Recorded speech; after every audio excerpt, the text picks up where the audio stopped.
Hello, welcome back. 2023-24 ഫെബ്രുവരി വരെയുള്ള മാസങ്ങളിലെ ഏറ്റവും പ്രധാനപ്പെട്ട കറണ്ട് അഫേഴ്സ് ആണ്. PSC ബുള്ളറ്റിൻ പ്രസിദ്ധീകരിച്ച പ്രധാനപ്പെട്ട കറണ്ട് അഫേഴ്സ് ആണ് നമ്മൾ ഈ ക്ലാസ്സിൽ കാണാൻ പോകുന്നത്. 2023 ജാനുവരി മുതൽ 2024 ഫെബ്രുവരി വരെയാണ്. ഇതിന്റെ ഫസ്റ്റ് പാർട്ട് നമ്മൾ ഓൾറെഡി അപ്ലോഡ് ചെയ്തിട്ടുണ്ട്. സെക്കൻഡ് പാർട്ടാണ്. അപ്പം നമുക്ക് സ്റ്റാർട്ട് ചെയ്യാം. ശനിയുടെ ഉപഗ്രഹമായ എൻസിലാഡസിൽ ജീവന്റെ അടിസ്ഥാന നിർമ്മാണ മൂലകങ്ങളിലൊന്നായ ഫോസ്ഫറിന്റെ സാന്നിധ്യം അമേരിക്കൻ ബഹിരാകാശ ഗവേഷണ ഏജൻസിയായ നാസ കണ്ടെത്തി. അപ്പോൾ ശനിയുടെ ഉപഗ്രഹമാണ് എൻസിലാഡസ്. എൻസിലാഡസിലാണ് ജീവന്റെ അടിസ്ഥാന മൂലകോശങ്ങളിലൊന്നായ ഫോസ്ഫറിന്റെ സാന്നിധ്യം കണ്ടെത്തത്. നാസയാണ് ഇത് കണ്ടെത്തിയത്. അടുത്തത്, സംസ്കാര സാഹിത്യ സംസ്ഥാന കമ്മിറ്റിയുടെ പ്രഥമ ടാഗോർ പുരസ്കാരം കഥാകൃത്ത് ടി പത്മനാഭനാണ് ലഭിച്ചത്. പ്രഥമ ടാഗോർ പുരസ്കാരം നൽകുന്നത് സംസ്കാര സാഹിതി സംസ്ഥാന കമ്മിറ്റിയാണ് ലഭിച്ചത്. ടി പത്മനാഭനാണ്. അടുത്ത്, റിസർവ് ബാങ്ക് ഡെപ്യൂട്ടി ഗവർണറായി State Bank of India managing director Swaminathan ജാനകിരാമിനെ നിയമിച്ചു. അപ്പൊ സ്വാമിനാഥൻ ജാനകിരാമിനെ RBIയുടെ ഡെപ്യൂട്ടി ഗവർണറായിട്ടാണ് നിയമിച്ചത്. അത് ഇമ്പോർട്ടൻ്റ് ആണ്. അടുത്ത്, മൂലകോശങ്ങൾ ഉപയോഗിച്ച് ലോകത്തെ ആദ്യ കൃത്രിമ മനുഷ്യ ഭ്രൂണം വികസിപ്പിച്ചു. ലോകത്തിലെ ആദ്യത്തെ കൃത്രിമ മനുഷ്യ ഭ്രൂണം വികസിപ്പിച്ചു. കേംബ്രിഡ്ജ് സർവകലാശാലയുടെയും കാലിഫോർണിയ ഇൻസ്റ്റിറ്റ്യൂട്ട് ഓഫ് ടെക്നോളജിയുടെയും സഹായത്തോടെ പ്രൊഫസർ മഗ്ദലേന സെർനിക്ക ഗോയിറ്റാസ് ആണ് ഗവേഷണത്തിൽ നേതൃത്വം നൽകിയെന്നുള്ള കാര്യം ഓർത്തിരിക്കുക. അടുത്ത, ലോകത്തിലെ ഏറ്റവും ഉയരം കൂടിയ സ്ത്രീകളുള്ള രാജ്യങ്ങളുടെ പട്ടികയിൽ ലാത്വിയ 1-ാം സ്ഥാനത്താണ്. ഗോട്ടിമാല ഉയരം കുറഞ്ഞ സ്ത്രീകളുടെ രാജ്യങ്ങളുടെ പട്ടികയിൽ 1-ാമതാണ്. ഓക്സ്ഫോർഡ് സർവകലാശാലയുടെ പിന്തുണയുള്ള അവർ വേൾഡ് ഇൻ ഡാറ്റയാണ് ഈ പട്ടിക പുറത്തുവിടുന്നത്. അപ്പൊ ലോകത്തിലെ ഏറ്റവും അധികം ഉയരം കൂടിയ സ്ത്രീകളുള്ള രാജ്യം ലാത്വിയയാണ്. ലാത്വിയ. ഏറ്റവും ഉയരം കുറവുള്ള സ്ത്രീകളുള്ളത് എവിടെയാണ്? ഗോട്ടിമാലയാണ്. അടുത്തു നോക്കാം. വ്യാഴത്തിനും ചൊവ്വയ്ക്കും ഇടയിൽ സ്ഥിതി ചെയ്യുന്ന ചിഹ്നഗ്രഹ മേഖലയിൽപ്പെട്ട 33928 എന്ന പേരുള്ള ചിഹ്നഗ്രഹത്തിന് പാരീസ് ഒബ്സർവേറ്ററി ഉൽക്കാപഠന സംഘത്തിലെ മുതിർന്ന ശാസ്ത്രജ്ഞനും മലയാളിയുമായ ഡോക്ടർ അശ്വിൻ ശേഖറിന്റെ പേര് നൽകി. രാജ്യാന്തര ജ്യോതിശാസ്ത്ര സംഘടനയാണ് ഈ പേര് നൽകിയത്. ഇത് ഇമ്പോർട്ടൻ്റ് ആണ്. അപ്പൊ ഏതിനും ഇടയ്ക്കാണ്? വ്യാഴത്തിനും ചൊവ്വയ്ക്കും ഇടയ്ക്ക്. വ്യാഴത്തിനും ചൊവ്വയ്ക്കും ഇടയ്ക്ക് ചിഹ്നഗ്രഹങ്ങൾ ധാരാളമുള്ള ഒരു മേഖലയുണ്ട്. ആ മേഖലയിൽപ്പെട്ട ഒരു ചിഹ്നഗ്രഹത്തിന്റെ പേരാണ് 33928 എന്നുള്ള നമ്പർ കൊണ്ടായിരുന്നു ഡിനോട്ട് ചെയ്തിരുന്നത്. അപ്പൊ ഇപ്പൊ എന്ത് ചെയ്തു? ആ പേര് മാറ്റം വരുത്തി. മലയാളിയായ ഡോക്ടർ അശ്വിൻ ശേഖർ, അദ്ദേഹം ഒബ്സർവേറ്ററി ഉൽക്കാപഠനത്തിലെ മുതിർന്ന ശാസ്ത്രജ്ഞനായിരുന്നു. പാരീസിലാണ് ഈ ഒബ്സർവേറ്ററി ഉൽക്കാപഠന സംഘം ഉള്ളത്. അവിടുത്തെ മുതിർന്ന ശാസ്ത്രജ്ഞനായിരുന്നു. ഇദ്ദേഹത്തിന് പേര് നൽകി. ഡോക്ടർ അശ്വിൻ ശേഖർ എന്നായിരുന്നു ഇദ്ദേഹത്തിന്റെ പേര്. അത് ഓർത്തിരിക്കുക. അടുത്ത, തിരഞ്ഞെടുപ്പ് കമ്മീഷന്റെ സ്വീപ്പ് ഐക്കൺ ഓഫ് കേരളയായി പ്രഖ്യാപിച്ചത് മുതുകാടിനെയാണ്. ഗോപിനാഥ് മുതുകാടിനെയാണ് തിരഞ്ഞെടുപ്പ് കമ്മീഷന്റെ സ്വീപ്പ് ഐക്കൺ ഓഫ് കേരളയായി നിയമിച്ചത്. അടുത്ത്, സംസ്ഥാനത്തെ പുതിയ ചീഫ് സെക്രട്ടറിയായി ഡോക്ടർ വി വേണുവിനെയും സംസ്ഥാന പോലീസ് മേധാവിയായി ഷെയ്ഖ് ദർവേഷ് സാഹേബിനെയും നിയമിച്ചു. അപ്പോൾ സംസ്ഥാനത്തെ പുതിയ ചീഫ് സെക്രട്ടറി ആരാണ്? മുമ്പേ ചോദിച്ചിട്ടുള്ളതാണ് നേരത്തെ ചീഫ് സെക്രട്ടറിയെ കുറിച്ച്. ഡോക്ടർ വി വേണു ആണ് സംസ്ഥാനത്തെ പുതിയ ചീഫ് സെക്രട്ടറി. സംസ്ഥാന പോലീസ് മേധാവി ഷെയ്ഖ് ദർവേഷ് സാഹിബു ആണെന്നുള്ള കാര്യം ഓർത്തിരിക്കുക. അടുത്ത, സംസ്ഥാന ചലച്ചിത്ര അവാർഡുകളെ കുറിച്ചാണ്. സംസ്ഥാന ചലച്ചിത്ര അവാർഡുകൾ മികച്ച നടനായി തിരഞ്ഞെടുത്തത് മമ്മൂട്ടിയാണ്. സിനിമ നൻപകൽ നേരത്ത് മയക്കം എന്നുള്ള സിനിമയിലൂടെയാണ് സംസ്ഥാന ചലച്ചിത്ര അവാർഡിൽ മികച്ച നടനായി മമ്മൂട്ടിയെ സെലക്ട് ചെയ്തത്. മികച്ച നടിയായി വിൻസി അലോഷ്യസിനെയാണ്. രേഖ എന്ന ചിത്രത്തിലൂടെയാണ് വിൻസി അലോഷ്യസിനെ തിരഞ്ഞെടുത്തത്. മികച്ച ചിത്രമായി തിരഞ്ഞെടുത്തത് നൻപകൽ നേരത്ത് മയക്കം തന്നെയാണ്. അപ്പൊ മികച്ച നടനുള്ള അവാർഡ് കിട്ടിയതും ഈ സിനിമയിൽ മമ്മൂട്ടി അഭിനയിച്ചതിനാണ്. മികച്ച സംവിധായകനായി തിരഞ്ഞെടുത്തത് മഹേഷ് നാരായണനാണ്. അറിയിപ്പ് എന്ന സിനിമയിലൂടെയാണ് ഈ അവാർഡ് കിട്ടിയത് മഹേഷ് നാരായണൻ. ജനപ്രീതിയും കലാമേന്മയും ഉള്ള ചിത്രമായി തിരഞ്ഞെടുത്തത് ഇന്നാ താൻ കേസ് കൊടു എന്നുള്ള കുഞ്ചാക്കോ ബോബന്റെ സിനിമയാണ്. അടുത്ത, മികച്ച സ്വഭാവ നടനായി തിരഞ്ഞെടുത്തത് പി കുഞ്ഞകൃഷ്ണനും. മികച്ച സ്വഭാവ നടിയായി തിരഞ്ഞെടുത്തത് ദേവി ശർമ്മയുമാണ്. മികച്ച സംഗീത സംവിധായകനായി തിരഞ്ഞെടുത്തത് M ജയചന്ദ്രനെയാണ്. 19-ാം നൂറ്റാണ്ട് എന്നുള്ള സിനിമയിൽ ആയിഷ എന്നുള്ള പാട്ടിനാണ് എം ജയചന്ദ്രന്റെ മികച്ച സംഗീത സംവിധായകന്റെ അവാർഡ് കിട്ടിയത്. മികച്ച ഗായികയായ തിരഞ്ഞെടുത്തത് മൃദുല വാര്യരെയും മികച്ച ഗായകനായി കപിൽ കപിലനെയുമാണ് തിരഞ്ഞെടുത്തത്. മികച്ച ഗാന രചയിതാവ് റഫീ അഹമ്മദിനെയാണ് തിരഞ്ഞെടുത്തത് എന്നുള്ള കാര്യം, ഇത്രയും കാര്യങ്ങൾ ഓർമ്മിച്ച് വെച്ചേക്കണം. അടുത്ത് നോക്കാം. ഏഷ്യൻ പുരുഷ കബഡി ചാമ്പ്യൻഷിപ്പിൽ ഇന്ത്യ കിരീടം നിലനിർത്തി ഫൈനലിൽ ഇറാനെയാണ് പരാജയപ്പെടുത്തിയത്. അപ്പൊ ഏഷ്യൻ പുരുഷ കബഡി ചാമ്പ്യൻഷിപ്പിൽ ഇറാനെ പരാജയപ്പെടുത്തിയാണ് ഇന്ത്യ കിരീടം നേടിയെന്നുള്ള കാര്യം ഓർത്തിരിക്കുക. സ്പോർട്സ് എന്നുള്ള ഒരു വിഷയം, ഒരു ടോപ്പിക് തന്നെ നമുക്ക് സെപ്പറേറ്റ് ഉണ്ട്. അതിന്റെ കറണ്ട് അഫയേഴ്സിൽ ഇത് പ്രധാനമാണെന്നുള്ള കാര്യം ഓർത്തിരിക്കുക. അടുത്ത് നോക്കാം. രാജ്യത്തെ ആദ്യ ഡിജിറ്റൽ സയൻസ് പാർക്ക് പ്രവർത്തനം ആരംഭിച്ച സംസ്ഥാനം കേരളമാണ്. രാജ്യത്തെ ആദ്യ ഡിജിറ്റൽ സയൻസ് പാർക്ക് ആരംഭിച്ചത് കേരളത്തിലാണ്. ലോകത്തിൽ ആദ്യമായി നിർമ്മിത ബുദ്ധിയിലൂടെ അല്ലെങ്കിൽ ആർട്ടിഫിഷ്യൽ ഇന്റലിജൻസിലൂടെ നിർമ്മിച്ച അധ്യാപികയാണ് ബിയാട്രീസ്. അപ്പോൾ ലോകത്തിലെ തന്നെ ആദ്യത്തെ ആർട്ടിഫിഷ്യൽ ഇന്റലിജൻസിലൂടെ നിർമ്മിത ബുദ്ധിയിലൂടെ നിർമ്മിച്ച അധ്യാപികയാണ് ബിയാട്രീസ്. ലണ്ടനിലെ ഓട്ടർമാൻ ഇൻസ്റ്റിറ്റ്യൂട്ട് ആണ് നിർമ്മിത ബുദ്ധി അധ്യാപകരെ അവതരിപ്പിച്ചത്. അപ്പൊ ലോകത്തിലെ തന്നെ ആർട്ടിഫിഷ്യൽ ഇന്റലിജൻസ് ഉപയോഗിച്ചിട്ടുള്ള ആദ്യത്തെ അധ്യാപികയാണ് ബിയാട്രീസ്. പേരിട്ടിരിക്കുന്ന ബിയാട്രീസ് എന്നാണ്. അടുത്ത് ഇന്ത്യയുടെ ചാന്ദ്ര ദൗത്യമായ ചന്ദ്രയാൻ 3 ആഗസ്റ്റ് 23 വൈകുന്നേരം ചന്ദ്രന്റെ 6:04 ചന്ദ്രന്റെ ദക്ഷിണ ധ്രുവത്തിൽ വിജയകരമായി ലാൻഡ് ചെയ്തു. അപ്പൊ സമയം എന്നായിരുന്നു? 6:04 എന്നായിരുന്നു? ഓഗസ്റ്റ് 23 ഓഗസ്റ്റ് 23 വൈകുന്നേരം 4 ചന്ദ്രന്റെ ദക്ഷിണ ധ്രുവത്തിൽ ചന്ദ്രയാൻ 3 വിജയകരമായി ലാൻഡ് ചെയ്തത്. ചന്ദ്രന്റെ ദക്ഷിണ ധ്രുവത്തിൽ ആദ്യമായി പേടകം ഇറക്കുന്ന രാജ്യമായി ഇന്ത്യ മാറി. അപ്പൊ ആദ്യമായി ചന്ദ്രനിൽ പോകുന്നത് ഇന്ത്യയല്ല, ചന്ദ്രന്റെ ദക്ഷിണ ധ്രുവത്തിൽ ആദ്യമായി പേടകം ഇറക്കുന്ന രാജ്യമാണ് ഇന്ത്യ. ആഗസ്റ്റ് 23 ദേശീയ ബഹിരാകാശ ദിനമായി പ്രധാനമന്ത്രി നരേന്ദ്രമോദി ഔദ്യോഗികമായി പ്രഖ്യാപിച്ചു. അങ്ങനെ നമുക്ക് പുതിയൊരു ദിവസം കൂടെ പഠിക്കാൻ കിട്ടി. എന്താണ് ദേശീയ ബഹിരാകാശ ദിനം? എന്നാണ് ദേശീയ ബഹിരാകാശ ദിനമായി പ്രഖ്യാപിച്ചത്? ഓഗസ്റ്റ് 23. എന്തുമായി റിലേറ്റ് ചെയ്തിരിക്കുന്നു? ചന്ദ്രയാൻ 3 ചന്ദ്രന്റെ ദക്ഷിണ ധ്രുവത്തിൽ ലാൻഡ് ചെയ്ത ദിവസമാണിത്. അതുമായി ബന്ധപ്പെട്ട് ഇന്ത്യയുടെ ബഹിരാകാശ ദിനമായി ആഗസ്റ്റ് 23 പ്രധാനമന്ത്രി പ്രഖ്യാപിച്ചു. അടുത്ത ചന്ദ്രയാൻ 3 ചന്ദ്രോപരിതലത്തിൽ ഇറങ്ങിയ സ്ഥലത്തിനെ പറയുന്നത് ശിവശക്തി എന്ന പേരിലും ചന്ദ്രയാൻ 2 ചന്ദ്രോപരിതലത്തിൽ സ്പർശിച്ച സ്ഥലത്തിന് തിരങ്ക് എന്നുമാണ് ഇനി മുതൽ അറിയപ്പെടാൻ പോകുന്നത്. അപ്പൊ എന്തൊക്കെയാണ്? ചന്ദ്രയാൻ 3 ചന്ദ്രോപരിതലത്തിൽ ഇറങ്ങിയ സ്ഥലത്തിന് ശിവശക്തി എന്നും ചന്ദ്രയാൻ 2 ചന്ദ്രോപരിതലത്തിൽ സ്പർശിച്ച സ്ഥലത്തിനെ തിരങ്ക് എന്നുമാണ് ഇനി മുതൽ അറിയപ്പെടാൻ പോകുന്നത്. ദേശീയ ചലച്ചിത്ര പുരസ്കാര അവാർഡുകൾ പ്രഖ്യാപിച്ചു. എന്തൊക്കെയാണെന്ന് നോക്കാം. നമ്മൾ സംസ്ഥാന ചലച്ചിത്ര അവാർഡ് കണ്ടു. ദേശീയ ചലച്ചിത്ര പുരസ്കാരങ്ങൾ നോക്കാം. മികച്ച സിനിമയായി തിരഞ്ഞെടുത്തത് റോക്കട്രി ദി നമ്പി ഇഫക്റ്റ് എന്നുള്ളതാണ്. മികച്ച നടനായി തിരഞ്ഞെടുത്തത് അല്ലു അർജുനെയാണ്, പുഷ്പ എന്നുള്ള സിനിമയില്. മികച്ച നടിയായി ആലിയ ഭട്ടിനെയാണ് തിരഞ്ഞെടുത്തത്. മികച്ച സംവിധായകൻ നിഖിൽ മഹാജനാണ്. മികച്ച പരിസ്ഥിതി ചിത്രം ആവാസ വ്യൂഹമാണ്. ഇനി മികച്ച തിരക്കഥാകൃത്തായി തിരഞ്ഞെടുത്തത് ഷാഹി കബീറിനെയാണ്, നായാട്ട് എന്നുള്ള സിനിമയിലാണ്. മികച്ച മലയാള സിനിമ ഹോം എന്നുള്ള സിനിമയാണ്. ഹോം. പ്രത്യേക ജൂറി പരാമർശം ലഭിച്ചത് ഇന്ദ്രൻസിലാണ്, ഹോം എന്നുള്ള സിനിമയിലാണ്. നവാഗത സംവിധായകന്റെ മികച്ച ചിത്രമായി തിരഞ്ഞെടുത്തത് മേപ്പടിയാനാണ്, വിഷ്ണു മോഹന്റെ മേപ്പടിയാൻ. മികച്ച ജനപ്രിയ ചിത്രം RRR ആണ്.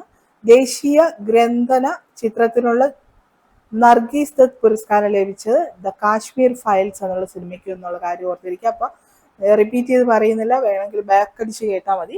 അടുത്ത് നോക്കാം. കാൻഡിലിവർ മോഡലിലുള്ള രാജ്യത്തെ ഏറ്റവും വലിയ കണ്ണാടി പാടം ഇടുക്കി ജില്ലയിലെ വാഗമണ്ണിലാണ് വരുന്നത്. അപ്പൊ ഓർത്തിരിക്കുക, കാൻഡിലിവർ മോഡലിലുള്ള രാജ്യത്തെ ഏറ്റവും വലിയ കണ്ണാടി പാലം വരുന്നത് ഇടുക്കി ജില്ലയിലെ വാഗമണ്ണിലാണെന്നുള്ള കാര്യം ഓർത്തിരിക്കുക. അടുത്തൊരു ഇമ്പോർട്ടൻ്റ് ആയിട്ടുള്ള കറണ്ട് അഫെയർ ആണ്. റിസർവ് ബാങ്ക് ഗവർണർ ശക്തികാന്ത ദാസിനെ ആഗോളതലത്തിലെ ഏറ്റവും മികച്ച കേന്ദ്ര ബാങ്കറായി തിരഞ്ഞെടുത്തു. കേന്ദ്ര ഫിനാൻസ് മാഗസിന്റെ റിപ്പോർട്ടിലാണ് ഈ അംഗീകാരം ലഭിച്ചത്. അപ്പൊ ലോകത്തിലെ തന്നെ ആഗോളതലത്തിൽ തന്നെ ഏറ്റവും മികച്ച കേന്ദ്ര ബാങ്കറായി തിരഞ്ഞെടുത്തത് ഇന്ത്യയിലെ റിസർവ് ബാങ്ക് ഗവർണറായ ശക്തികാന്ത ദാസിനെയാണെന്നുള്ള കാര്യം ഓർത്തിരിക്കുക. അടുത്ത സെൻട്രൽ ബ്യൂറോ ഓഫ് കമ്മ്യൂണിക്കേഷൻ മേധാവിയായി ധീരേന്ദ്ര ഓജ നിയമിതനായി. സെൻട്രൽ ബ്യൂറോ ഓഫ് കമ്മ്യൂണിക്കേഷൻ ആണ് CBC. ഇതിന്റെ മേധാവിയായി തിരഞ്ഞെടുത്തത് ധീരേന്ദ്ര ഓജയാണെന്നുള്ള കാര്യം ഓർത്തിരിക്കുക. അടുത്ത് ഇമ്പോർട്ടൻ്റ് ആയി നോട്ട് ചെയ്യേണ്ട ഒരു കറണ്ട് അഫെയർ ആണ്. ഇന്ത്യ അധ്യക്ഷത വഹിച്ച 2023 G20 ഉച്ചകോടിയിൽ 19 അതിഥി രാജ്യങ്ങൾ പങ്കെടുത്തു. അപ്പൊ G20 2023 G20 അധ്യക്ഷത വഹിച്ച രാജ്യം ആരായിരുന്നു? ഇന്ത്യയാണ് 2023 G20 അധ്യക്ഷത വഹിച്ചതെന്നുള്ള കാര്യം ഓർത്തിരിക്കുക. അടുത്ത് നോക്കാം. ചൈനയിലെ ഹാങ്ചൌവിൽ ആരംഭിച്ച ഏഷ്യൻ ഗെയിംസിൽ ഹോക്കി താരം ഹർമൻപ്രീത് സിംഗ്, ബോക്സിംഗ് താരം ലൗലിന ബൊർഗോഹെയ്ൻ എന്നിവർ ഇന്ത്യൻ പതാക വഹിച്ചു എന്നുള്ള കാര്യവും ഓർത്തിരിക്കേണ്ടതാണ്, ഇമ്പോർട്ടൻ്റ് ആണ്. അപ്പൊ ഏഷ്യൻ ഗെയിംസ് നടന്നത് ചൈനയിലെ ഹാങ്ചൌവിലാണ്. ചൈനയിലെ ഹാങ്ചൌ 2023 നടന്നത്. ശരിക്കും 2022 ഗെയിം ആയിരുന്നു, 2023 നടന്നത്. ചൈനയിലെ ഹാങ്ചൌവിലായിരുന്നു. ഇതില് ഇന്ത്യയുടെ പതാക വഹിച്ചതാണ് ഹോക്കി താരം ഹർമൻപ്രീത് സിംഗും ബോക്സിംഗ് താരം ലൗലിന ബെർഗോഹെയ്നും ആണ് ഇന്ത്യയുടെ പതാക വഹിച്ചു എന്നുള്ള കാര്യം ഓർത്തിരിക്കുക. അടുത്ത്, രാജ്യത്ത് ഏറ്റവും കൂടുതൽ സൗജന്യ ചികിത്സ നൽകിയ സംസ്ഥാനത്തിലുള്ള കേന്ദ്ര സർക്കാർ പുരസ്കാരം കേരളത്തിലാണ് ലഭിച്ചത്. ഏറ്റവും കൂടുതൽ സൗജന്യ ചികിത്സ നൽകിയ സംസ്ഥാനത്തിലുള്ള കേന്ദ്ര സർക്കാർ പുരസ്കാരം ലഭിച്ചത് കേരളത്തിനാണ്. കൂടുതൽ ചികിത്സ നൽകിയ സംസ്ഥാനം കാഴ്ച പരിമിതർക്കായി പ്രത്യേക ലഭ്യമാക്കിയ സേവനങ്ങൾക്ക് മികവുറ്റ പ്രവർത്തനങ്ങൾ എന്നീ 2 വിഭാഗങ്ങളിലാണ് പുരസ്കാരം ലഭിച്ചത്. അപ്പൊ രാജ്യത്ത് ഏറ്റവും കൂടുതൽ സൗജന്യ ചികിത്സ നൽകിയ സംസ്ഥാനത്തിനുള്ള കേന്ദ്ര സർക്കാർ പുരസ്കാരം ലഭിച്ചത് കേരളത്തിനാണ്. 2023 ടൈം മാഗസിൻ റിപ്പോർട്ട് പ്രകാരം ലോകത്തിലെ ഏറ്റവും മികച്ച കമ്പനിയായി തിരഞ്ഞെടുത്ത ഏതാണ്? മൈക്രോസോഫ്റ്റിനെയാണ്. ഏറ്റവും മികച്ച കമ്പനിയായി, ലോകത്തിലെ ഏറ്റവും മികച്ച കമ്പനിയായി തിരഞ്ഞെടുത്തത് മൈക്രോസോഫ്റ്റിനെയും 2ാം സ്ഥാനം ആപ്പിളിനാണ്. ഏറ്റവും 1ാം സ്ഥാനം മൈക്രോസോഫ്റ്റിനും 2ാം സ്ഥാനം ആപ്പിളിനും ആണെന്നുള്ള കാര്യം ഓർത്തിരിക്കുക. അടുത്ത്, ആംസ്റ്റർഡാം സെപ്റ്റിമിയസ് അവാർഡിൽ മികച്ച ഏഷ്യൻ നടനുള്ള പുരസ്കാരം ടോവിനോ തോമസിനാണ് ലഭിച്ചത്. 2018 എന്ന ചിത്രത്തിലെ അഭിനയത്തിനാണ് ഈ പുരസ്കാരം അദ്ദേഹത്തിന് ലഭിച്ചത്. അപ്പോൾ ആംസ്റ്റർഡാം സെപ്റ്റിമിയസ് അവാർഡിൽ മികച്ച ഏഷ്യൻ നടനുള്ള പുരസ്കാരം ലഭിച്ച ടോവിനോ തോമസിന് 2018 എന്നുള്ള ചിത്രത്തിലെ അഭിനയത്തിനാണ് അദ്ദേഹത്തിന് അത് ലഭിച്ചതെന്നുള്ള കാര്യം ഓർത്തിരിക്കുക. അടുത്ത, ഇടുക്കി ജില്ലയിലെ കാന്തല്ലൂരിനെ കേന്ദ്ര സർക്കാരിന്റെ മികച്ച ടൂറിസം വില്ലേജ് ഗോൾഡ് അവാർഡിന് തിരഞ്ഞെടുത്തു. ഏത് സ്ഥലമാണ് മികച്ച ടൂറിസം വില്ലേജ് ഗോൾഡ് അവാർഡിന് തിരഞ്ഞെടുത്തത്? ഇടുക്കി ജില്ലയിലെ കാന്തല്ലൂരിനെയാണ്. അടുത്ത് നോക്കാം. 2023 വയലാർ സാഹിത്യ അവാർഡ് ശ്രീകുമാരൻ തമ്പിക്കാണ് ലഭിച്ചത്. അപ്പൊ 2023 വയലാർ അവാർഡ് ആർക്കാണ് ലഭിച്ചത്? ശ്രീകുമാരൻ തമ്പിക്കാണ്. ജീവിതം ഒരു പെൻഡുലം എന്ന ആത്മകഥയ്ക്കാണ് അദ്ദേഹത്തിന് ഈ ഒരു അവാർഡ് ലഭിച്ചത്. അപ്പൊ ജീവിതം ഒരു പെൻഡുലം എന്നുള്ള കൃതിക്കാണ് കിട്ടിയത്. 2023 വയലാർ അവാർഡ് ശ്രീകുമാരൻ തമ്പിക്കാണ് ലഭിച്ചത്. അടുത്ത, വിഴിഞ്ഞം അന്താരാഷ്ട്ര തുറമുഖത്തെ ആദ്യ കപ്പൽ ചൈനയിൽ നിന്നുള്ള ഷെൻഹുവ 15 തുറമുഖത്തെത്തിയത്. അപ്പോൾ വിഴിഞ്ഞം അന്താരാഷ്ട്ര തുറമുഖത്തിൽ ആദ്യമായി എത്തിയ കപ്പലിന്റെ പേരെന്താണ്? ഷെൻഹുവ 15 ഷെൻഹുവ 15 എന്നുള്ള കാര്യം ഓർത്തിരിക്കുക. ഓഗസ്റ്റ് 23 ദേശീയ ബഹിരാകാശ ദിനമായി കേന്ദ്ര സർക്കാർ പ്രഖ്യാപിച്ചു. നമ്മൾ നേരത്തെ പറഞ്ഞു, ഓഗസ്റ്റ് 23 ചന്ദ്രയാൻ 3 ചന്ദ്രന്റെ ദക്ഷിണ ധ്രുവത്തിൽ ലാൻഡ് ചെയ്തത്. ആ ദിവസത്തിനെയാണ് നമ്മൾ ദേശീയ ബഹിരാകാശ ദിനമായി ഇനി മുതൽ എല്ലാ വർഷങ്ങളിലും ആഘോഷിക്കാൻ പോകുന്നത് എന്നുള്ള കാര്യം ഓർത്തിരിക്കുക. അടുത്ത്, ന്യൂസിലാൻഡിന്റെ പ്രധാനമന്ത്രിയായി കൺസർവേറ്റീവ് നേതാവ് ക്രിസ്റ്റഫർ ലക്സൺ തിരഞ്ഞെടുക്കപ്പെട്ടു. അപ്പൊ ന്യൂസിലാൻഡിന്റെ പുതിയ പ്രധാനമന്ത്രിയായി തിരഞ്ഞെടുക്കപ്പെട്ടത് ക്രിസ്റ്റഫർ ലക്സൺ എന്നുള്ള പേരും കൂടെ ഓർത്തിരിക്കുക. അടുത്ത, പട്ടികജാതി വിദ്യാർത്ഥികൾക്ക് ഗുണമേന്മയുള്ള വിദ്യാഭ്യാസം നൽകുന്നതിലേക്കായി കേന്ദ്ര സർക്കാർ ആരംഭിച്ച പദ്ധതിയാണ് ശ്രേഷ്ഠ. അപ്പൊ പദ്ധതികൾ ഓർത്തിരിക്കുക. പട്ടികജാതി വിഭാഗക്കാർക്ക് ഗുണമേന്മയുള്ള നല്ല വിദ്യാഭ്യാസം നൽകുന്നതിന് കേന്ദ്ര സർക്കാർ ശ്രേഷ്ഠമുള്ള വിദ്യാഭ്യാസം ലഭിക്കുന്നതിനുള്ള പദ്ധതി എന്ന് ഓർത്താൽ മതി. എന്താണ് പദ്ധതിയുടെ പേര്? ശ്രേഷ്ഠ എന്നാണ് പദ്ധതിയുടെ പേര്. അടുത്ത, രാജ്യത്തെ ഏറ്റവും ഉയരം കൂടിയ ദേശീയ പതാക പഞ്ചാബിലെ അഡാരി വാഗ അതിർത്തിയിൽ ഉയർത്തി 418 അടിയാണ് ഇതിന്റെ ഉയരം. അപ്പൊ രാജ്യത്തിലെ, ഇന്ത്യയിൽ തന്നെ ഏറ്റവും ഉയരം കൂടിയ ദേശീയ പതാക എവിടെയാണ് ഉയർത്തിയത്? പഞ്ചാബിലെ അഡാരി വാഗ അതിർത്തിയിലാണ്. 416 അടിയായിരുന്നു ഇതിന്റെ ഉയരം. അടുത്ത് നോക്കാം. ദേവസ്വത്തിന്റെ ശ്രീ ഗുരുവായൂരപ്പൻ ചെമ്പൈ പുരസ്കാരത്തിന് പ്രശസ്ത കർണാടക സംഗീതജ്ഞൻ മധുരൈ TN ശേഷഗോപാലിനെ തിരഞ്ഞെടുത്തു. അതുപോലെ തന്നെ കേരള കലാമണ്ഡലം വൈസ് ചാൻസലറായി പ്രൊഫസർ B അനന്തകൃഷ്ണൻ നിയമിതനായി എന്നുള്ള കാര്യം ഓർത്തിരിക്കുക. അപ്പൊ കേരള കലാമണ്ഡലത്തിന്റെ വൈസ് ചാൻസലറായി തിരഞ്ഞെടുത്തത് പ്രൊഫസർ B അനന്തകൃഷ്ണൻ. അടുത്ത് നോക്കാം. ISROയുടെ ആദ്യ ഗഗൻയാൻ ദൗത്യത്തിൽ ബഹിരാകാശ യാത്രികർക്ക് പകരം പോകുന്ന പകുതി മനുഷ്യരൂപമുള്ള റോബോട്ടാണ് വ്യോമമിത്ര. ഇത് ഇമ്പോർട്ടൻ്റ് ആണ്, ഓർത്തിരിക്കണേ. അപ്പോൾ ISROയുടെ ആദ്യ ഗഗൻയാൻ ദൗത്യത്തിലൂടെ യാത്രികർക്ക് പകരം പോകുന്ന പകുതി മനുഷ്യരൂപമുള്ള റോബോട്ടിന്റെ പേരെന്താണ്? വ്യോമമിത്ര. വ്യോമമിത്ര എന്നാണ് അതിന്റെ പേര്. അടുത്ത് നോക്കാം. 14ാമത് JCI ഡാനിയൽ പുരസ്കാരങ്ങളാണ് അടുത്ത് നോക്കാൻ പോകുന്നത്. JCI ഡാനിയൽ ഫൗണ്ടേഷന്റെ 14ാം ചലച്ചിത്ര പുരസ്കാരങ്ങളാണ്. മികച്ച സിനിമയായി തിരഞ്ഞെടുത്തത് ഇന്നാത്താൻ കേസ് കൊടു എന്നുള്ള സിനിമയാണ്. അതുപോലെ മികച്ച നടൻ കുഞ്ചാക്കോ ബോബനും മികച്ച നടിയായി തിരഞ്ഞെടുത്തത് മഞ്ജു വാര്യറുമാണ്. മികച്ച സംവിധായകനായി തിരഞ്ഞെടുത്തത് മഹേഷ് നാരായണനും മികച്ച സ്വഭാവ നടൻ സുധീർ കരമനയും സ്വഭാവ നടി പൗളി വിൽസനുമാണ്. മികച്ച ബാലനടൻ P. ആത്രേയാണ്. മികച്ച ബാലനടി ദേവനന്ദ GB എന്നുള്ള കാര്യം ഓർത്തിരിക്കുക, റിപ്പീറ്റ് ചെയ്യുന്നില്ല. അപ്പോൾ ബാക്ക് അടിച്ചൊന്ന് കണ്ട് റിവിഷൻ ചെയ്താൽ മതി. അടുത്ത് നോക്കാം. അടുത്ത് ഇമ്പോർട്ടൻ്റ് ആയിട്ടുള്ള ഒരു കറണ്ട് അഫെയർ ആണ്. ഇംഗ്ലണ്ടിനെതിരായ 2020 ക്രിക്കറ്റ് പരമ്പരയ്ക്കുള്ള ഇന്ത്യൻ വനിതാ A ടീമിനെ നയിക്കാൻ പോകുന്നത് മലയാളിയായ മിന്നുമണിയാണ്. മിന്നുമണി. ഇപ്പൊ ഇംഗ്ലണ്ടിനെതിരായ 2020 ക്രിക്കറ്റ് പരമ്പരയ്ക്കുള്ള ഇന്ത്യൻ വനിതാ A ടീമിനെ നയിക്കാൻ പോകുന്നത് മലയാളിയായ മിന്നുമണിയാണെന്നുള്ള കാര്യം ഓർത്തിരിക്കുക. അടുത്ത് കേരള പുരസ്കാരങ്ങൾ 2023 കേരള പുരസ്കാരങ്ങൾ. കേരള പുരസ്കാരങ്ങൾ 3 ഉണ്ട്. കേരള പ്രഭ, കേരള ശ്രീ, കേരള ജ്യോതി, ഇങ്ങനെ 3 ഉള്ളത്. അപ്പൊ ജ്യോതി, പ്രഭ, ശ്രീ എന്നുള്ള കാര്യം ഓർത്തിരിക്കുക. ഏറ്റവും വലിയ പുരസ്കാരമാണ് ഈ കൂട്ടത്തിൽ കേരള ജ്യോതി, പിന്നെ കേരള പ്രഭ, കേരള ശ്രീ. ഇപ്പൊ ജ്യോതി നമുക്കിത് ഓർത്തിരിക്കുക, ഏറ്റവും വലുത് എന്താണ്? ജ്യോതി അല്ലെ. ജ്യോതി ഒരു ജ്യോതി, വെളിച്ചം, വിളക്ക് അല്ലെ ജ്യോതി. ആ ജ്യോതി ഉണ്ടെങ്കിൽ ഒരു പ്രഭ ഉണ്ടാവുള്ളൂ അല്ലെ. ആ പ്രഭ ഉണ്ടാവുമ്പോഴേ ഒരു ശ്രീ ഉണ്ടാവുള്ളൂ എന്ന് ഓർത്തിരുന്നാൽ മതി. അപ്പൊ കേരള ജ്യോതി എപ്പോഴും ഒരാൾക്കാണ് കിട്ടുന്നത്. കേരള പ്രഭ 2 പേർക്കും, കേരള ശ്രീ 3-4 പേർക്ക് കിട്ടാറുണ്ട്. കേരള ജ്യോതി കിട്ടിയത് സാഹിത്യ മേഖലയിലെ സമഗ്ര സംഭാവനയ്ക്കാണ്. T. പത്മനാഭനാണ് കേരള ജ്യോതി പുരസ്കാരം ഇപ്രാവശ്യം കിട്ടിയത്. കേരള പ്രഭയാണെങ്കിൽ 2 പേർക്ക് കിട്ടി.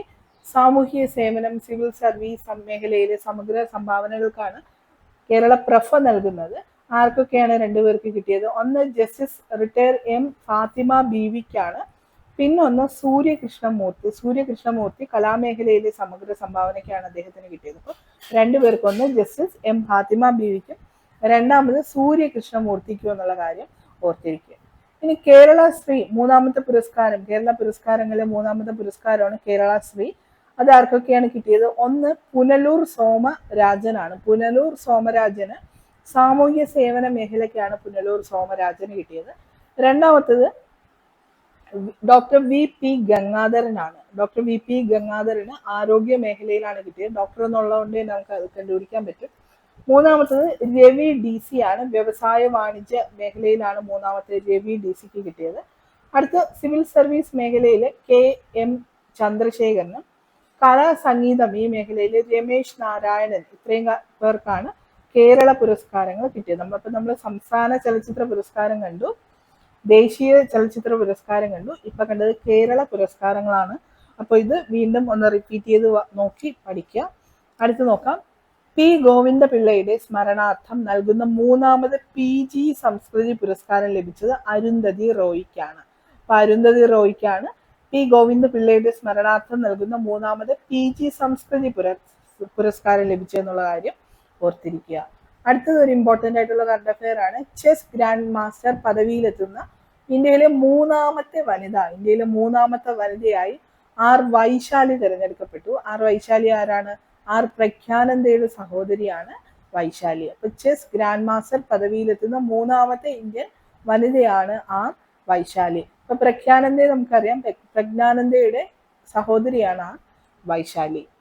അടുത്ത് ഓതന്റിക് എന്ന പദം ഈ വർഷത്തെ വാക്കായി US നിഘണ്ടുവായ മെറിയം വെബ്സ്റ്റർ തിരഞ്ഞെടുത്തു. അപ്പൊ ഈ വർഷത്തെ വാക്കായി 2023 വാക്കാണ്. 2023 വാക്കായി US നിഘണ്ടുവായ മെറിയം വെബ്സ്റ്റർ തിരഞ്ഞെടുത്ത പദം ഏതാണ്?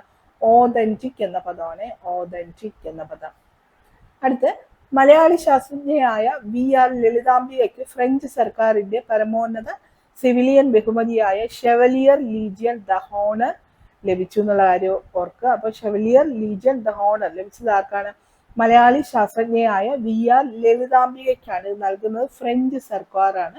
ഫ്രഞ്ച് സർക്കാരിന്റെ പരമോന്നത സിവിലിയൻ ബഹുമതിയാണ് ഷെവലിയർ ലീജിയൻ ദ ഹോണർ എന്നുള്ള കാര്യം ഓർത്തിരിക്കുക. അടുത്ത് അന്താരാഷ്ട്ര കായിക ഉച്ചകോടിക്ക് വേദിയാകുന്ന സ്ഥലം തിരുവനന്തപുരമാണ്. അന്താരാഷ്ട്ര കായിക ഉച്ചകോടിക്ക് വേദിയാകുന്ന സ്ഥലം തിരുവനന്തപുരം. കേന്ദ്ര സർക്കാരിന്റെ കണക്ക് പ്രകാരം സർക്കാർ സ്കൂളുകളിലെ ഇന്റർനെറ്റ് സൗകര്യങ്ങളുടെ ലഭ്യതയിൽ കേരളത്തിന് 1-ാം സ്ഥാനമാണ് ലഭിച്ചിരിക്കുന്നത്. അപ്പൊ കേന്ദ്ര സർക്കാരിന്റെ കണക്ക് പ്രകാരം സർക്കാർ സ്കൂളുകളിലെ ഇന്റർനെറ്റ് സൗകര്യങ്ങളുടെ ലഭ്യതയിൽ 1-ാം സ്ഥാനം ലഭിച്ചിരിക്കുന്ന സംസ്ഥാനം കേരളമാണ്. നമ്മൾ കേരളത്തിന് 1-ാം സ്ഥാനം വേറെ ഒന്നും കൂടെ കണ്ടല്ലോ, സൗജന്യമായി ചികിത്സ നൽകുന്ന സംസ്ഥാനങ്ങളിൽ 1-ാം സ്ഥാനം ലഭിച്ചിരിക്കുന്ന സംസ്ഥാനവും കേരളമാണ്. നമ്മളത് മുന്നേ കണ്ടതാണ്. ഇനി അടുത്ത് നോക്കാം. ഫോബ്സ് മാഗസിൻ പ്രസിദ്ധീകരിച്ച ലോകത്തെ കരുത്തുറ്റ വനിതകളുടെ പട്ടികയിൽ കേന്ദ്രമന്ത്രി നിർമ്മല സീതാരാമന് 32-ാം റാങ്ക് ലഭിച്ചു. European Commission President Ursula von Leyen ആണ് 1-ാം റാങ്ക്. ഇന്ത്യയിൽ നിന്ന് റോഷ്നി നാടാർ മൽഹോത്ര, സോമ മൊണ്ടേൽ, പിന്നെ ആർക്കൊക്കെയാണ് കിരൺ മംജൂദാർ ഷാ എന്നിവർക്കൊക്കെ ഈ പട്ടികയിൽ സ്ഥാനം ലഭിച്ചിട്ടുണ്ട്. അപ്പൊ 32-ാം റാങ്ക് ലഭിച്ചത് നിർമ്മല സീതാരാമൻ എന്നുള്ള കാര്യം ഓർത്തിരിക്കുക. യൂണിസെഫിന്റെ യൂത്ത് കണ്ടന്റ് ക്രിയേറ്ററായി തിരുവനന്തപുരം കോട്ടൺ ഹിൽ സ്കൂളിലെ 8-ാം ക്ലാസ് വിദ്യാർത്ഥിനിയായ എസ് ഉമ തിരഞ്ഞെടുക്കപ്പെട്ടു. അപ്പൊ യൂണിസെഫിന്റെ യൂത്ത് കണ്ടന്റ് ക്രിയേറ്ററായി തിരഞ്ഞെടുക്കപ്പെട്ടത് തിരുവനന്തപുരം കോട്ടൺ ഹിൽ സ്കൂളിലെ 8-ാം ക്ലാസ് വിദ്യാർത്ഥിനിയായ എസ് ഉമയാണ്. അടുത്ത് നോക്കാം. തിരുവനന്തപുരത്ത് നടന്ന കേരള അന്താരാഷ്ട്ര ചലച്ചിത്രോത്സവത്തിൽ മികച്ച ചിത്രത്തിനുള്ള സുവർണ ചകോരം ജാപ്പനീസ് വിനിമയായ ഈവിൾ ഡസ് നോട്ട് എക്സിസ്റ്റ് എന്ന ചിത്രത്തിനാണ് ലഭിച്ചത്. മികച്ച ചിത്രത്തിനുള്ള രജത ചകോരവും മേളയിലെ പ്രേക്ഷക പ്രീതി നേടിയ ചിത്രത്തിനുള്ള അവാർഡും മലയാളി സംവിധായകനായ ഫാസിൽ റസാഖിന്റെ തടവ് എന്നുള്ള സിനിമയ്ക്കാണ് ലഭിച്ചത്. ഇനി സിസ്റ്റർ റാണി മരിയയുടെ ജീവിതത്തെ ആധാരമാക്കിയുള്ള സിനിമയാണ് ഫേസ് ഓഫ് ദ ഫേസ്ലെസ്. ഇതിലെ ഗാനങ്ങൾക്കും പശ്ചാത്തല സംഗീതത്തിനും ഓസ്കാർ നോമിനേഷൻ ലഭിച്ചു എന്നുള്ള കാര്യം ഓർത്തിരിക്കുക. അടുത്ത് അന്താരാഷ്ട്ര ക്രിക്കറ്റിൽ ഇന്ത്യക്ക് വേണ്ടി സെഞ്ചുറി നേടുന്ന ആദ്യ മലയാളിയായി സഞ്ജു സാംസൺ മാറി. ദക്ഷിണാഫ്രിക്കക്കെതിരെയാണ് ഈ നേട്ടം കൈവരിച്ചത്. അപ്പൊ അന്താരാഷ്ട്ര ക്രിക്കറ്റിൽ ഇന്ത്യക്ക് വേണ്ടി സെഞ്ചുറി നേടുന്ന ആദ്യ മലയാളിയാണ് സഞ്ജു സാംസൺ. അടുത്ത് കുട്ടികൾക്കെതിരെയുള്ള ചൂഷണം, ബാലവേല, ബാലവിവാഹം തുടങ്ങിയവ തടയുന്നതിനായി വനിതാ ശിശു വകുപ്പ് നടപ്പിലാക്കുന്ന പദ്ധതിയാണ് ശരണബാല്യം. അപ്പം സ്കീമിൽ ഇത് ഇമ്പോർട്ടൻ്റ് ആണ്. ശരണബാല്യം എന്തുമായി റിലേറ്റ് ചെയ്തിരിക്കുന്നു? കുട്ടികൾക്കെതിരായുള്ള ചൂഷണം, ബാലവേല, ബാലവിവാഹം തുടങ്ങിയവ തടയുന്നതിനായി വനിതാ ശിശു വകുപ്പ് നടപ്പിലാക്കുന്ന പദ്ധതിയാണ് ശരണബാല്യം. അടുത്ത് ഇന്ത്യ തദ്ദേശീയമായി വികസിപ്പിച്ച വ്യോമ കവച മിസൈലാണ് സമർ. എന്താണ് സമർ? ഇന്ത്യ തദ്ദേശീയമായി വികസിപ്പിച്ച വ്യോമ കവച മിസൈൽ അറിയപ്പെടുന്നതാണ് സമർ എന്നുള്ള കാര്യം ഓർത്തിരിക്കുക. അടുത്ത ഇന്ത്യ തദ്ദേശീയമായി വികസിപ്പിച്ച യുദ്ധക്കപ്പലാണ് INS ഇംഫാൽ. INS ഇംഫാൽ എന്താണ്? ഇന്ത്യ തദ്ദേശീയമായി വികസിപ്പിച്ച യുദ്ധക്കപ്പലാണ് INS ഇംഫാൽ. അടുത്ത് നോക്കാം. ഇന്ത്യയിലെ ആദ്യത്തെ ബഹുഭാഷാ നിർമ്മിത ബുദ്ധി പ്ലാറ്റ്ഫോമാണ് കൃത്രിം. അപ്പൊ ഇന്ത്യയിലെ ആദ്യത്തെ ബഹുഭാഷ ആർട്ടിഫിഷ്യൽ ഇന്റലിജൻസ് പ്ലാറ്റ്ഫോമാണ് കൃത്രിം എന്നുള്ള കാര്യം ഓർത്തിരിക്കുക. ഭക്ഷ്യ പൊതുവിതരണ വകുപ്പിന്റെ ആഭിമുഖ്യത്തിൽ ജലവിഭവ വകുപ്പിന്റെ സഹകരണത്തോടെ കുറഞ്ഞ നിരക്കിൽ സംസ്ഥാനത്തെ റേഷൻ കടകളിലൂടെ കുടിവെള്ളം ലഭ്യമാക്കുന്ന പദ്ധതിയാണ് സുജലം. ഇപ്പൊ സുജലം എന്താണ്? ഭക്ഷ്യ പൊതുവിതരണ വകുപ്പിന്റെ ആഭിമുഖ്യത്തിൽ ജലവിഭവ വകുപ്പിന്റെ സഹകരണത്തോടെ കുറഞ്ഞ നിരക്കിൽ സംസ്ഥാനത്തെ റേഷൻ കടകളിലൂടെ കുടിവെള്ളം ലഭ്യമാക്കുന്ന പദ്ധതിയാണ് സുജലം എന്നുള്ള കാര്യം ഓർത്തിരിക്കുക. അടുത്ത് ഗുരുവായൂരപ്പൻ ട്രസ്റ്റിന്റെ 2023 ഓടക്കുഴൽ അവാർഡ് കവി PN ഗോപികൃഷ്ണൻ ലഭിച്ചു. കവിത മാംസഭോജിയാണ് എന്ന കവിതാ സമാഹാരത്തിനാണ് ഈ പുരസ്കാരം ലഭിച്ചത്. അപ്പൊ ഗുരുവായൂരപ്പൻ ട്രസ്റ്റ് ആണ് ഓടക്കുഴൽ അവാർഡ് നൽകുന്നത് എന്നുള്ള കാര്യം അറിയാം. 2023 ഓടക്കുഴൽ അവാർഡ് ലഭിച്ച കവി ആരാണ്? PN ഗോപികൃഷ്ണൻ എന്നുള്ള കാര്യം ഓർത്തിരിക്കുക. അടുത്തതൊരു ഇമ്പോർട്ടൻ്റ് ആയിട്ടുള്ള കാര്യമാണ്. ബഹിരാകാശത്ത് ഏറ്റവും കൂടുതൽ കാലം തങ്ങിയ വ്യക്തി എന്നുള്ള റെക്കോർഡ് സ്വന്തമാക്കിയ ഏഷ്യയുടെ ഒലെഗ് കൊനോനെൻകോ മാറി 878 ദിവസവും 11 മണിക്കൂറും 48 സെക്കൻഡുകളുമാണ് ബഹിരാകാശത്ത് അദ്ദേഹം ആകെ ചിലവഴിച്ചത്. അപ്പൊ ബഹിരാകാശത്ത് ഏറ്റവും കൂടുതൽ കാലം ചിലവഴിച്ച വ്യക്തി എന്നുള്ള റെക്കോർഡ് സ്വന്തമാക്കിയത് റഷ്യയുടെ ഒലെഗ് കൊനൻകോ ആണ്. 878 ദിവസവും 11 മണിക്കൂറും 48 സെക്കൻഡുകളുമാണ് അദ്ദേഹം ബഹിരാകാശത്തായി ചെലവഴിച്ചത്. ഇപ്പൊ 2023-24 ഏറ്റവും പ്രധാനപ്പെട്ട കറണ്ട് അഫയേഴ്സ് ആണ് നമ്മൾ ഈ 2 പാർട്ടിലൂടെ കണ്ടത്. PSC ബുള്ളറ്റിൻ തന്നെ പ്രസിദ്ധീകരിച്ച സ്പെഷ്യൽ എഡിഷനിൽ പ്രസിദ്ധീകരിച്ച ഏറ്റവും പ്രധാനപ്പെട്ട കറണ്ട് അഫേഴ്സ് ആണ് ഇത്. അപ്പോൾ തീർച്ചയായും ഈ കറണ്ട് അഫേഴ്സ് നിങ്ങൾ മുഴുവനായി കാണണം. ഈ ക്ലാസ് നിങ്ങൾക്ക് ഇഷ്ടപ്പെട്ടുവെങ്കിൽ തീർച്ചയായും ഈ വീഡിയോ ലൈക്ക് ചെയ്യണം, ഷെയർ ചെയ്യണം. ചാനൽ സബ്സ്ക്രൈബ് ചെയ്തിട്ടില്ലെങ്കിൽ സബ്സ്ക്രൈബ് ചെയ്യണം. അടുത്ത ക്ലാസ്സുമായിട്ട് വീണ്ടും കാണാം. Thank you.